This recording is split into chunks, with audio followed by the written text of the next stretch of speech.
City corporation আমাদের অনেক ধরনের প্রতিবন্ধকতা আছে এবং বিশেষ ধরনের কিছু রাজনৈতিক কর্মকাণ্ডের কারণে আমাদের পুরো কাজকর্মই আমাদের স্থবির করে দেওয়ার মতো একটি চ্যালেঞ্জের মধ্যে দিয়ে কিন্তু আমরা এই বর্জ্য ব্যবস্থাপনা করছি।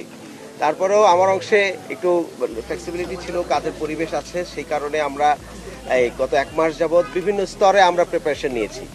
এই আমাদের যারা পরিচ্ছন্ন কর্মী আছেন সেখান থেকে শুরু করে ওয়েস্ট ডাম্পিং পর্যন্ত আমরা সকল প্রস্তুতি আছে। এখন পর্যন্ত এখন প্রায় 2:15 বাজে এখন পর্যন্ত আমাদের ল্যান্ডফিলে আমরা 5,500 টন ময়লা অলরেডি আমরা ডাম্পিং করতে পেরেছি। সুতরাং আমাদের রিয়েল টাইম মনিটরিং ডেটা আছে, কতটুকু ময়লা উত্তোলন করা হচ্ছে, কতটুকু কয়টা ট্রাক যাচ্ছে এবং ফিল্ডে কোন কোন ওয়ার্ডে কতটুকু ট্রাক যাচ্ছে, সেই লেভেল পর্যন্ত আমরা রিয়েল টাইম ড্যাশবোর্ড মনিটরিং করছি। আমাদের পুরো ওয়েল ইকুইপড টিম আছে, তারা আমাদেরকে প্রতি ঘন্টায় আপডেট দিচ্ছেন যে কতটুকু পরিমাণ ময়লা আমরা কালেক্ট করতে পারছি।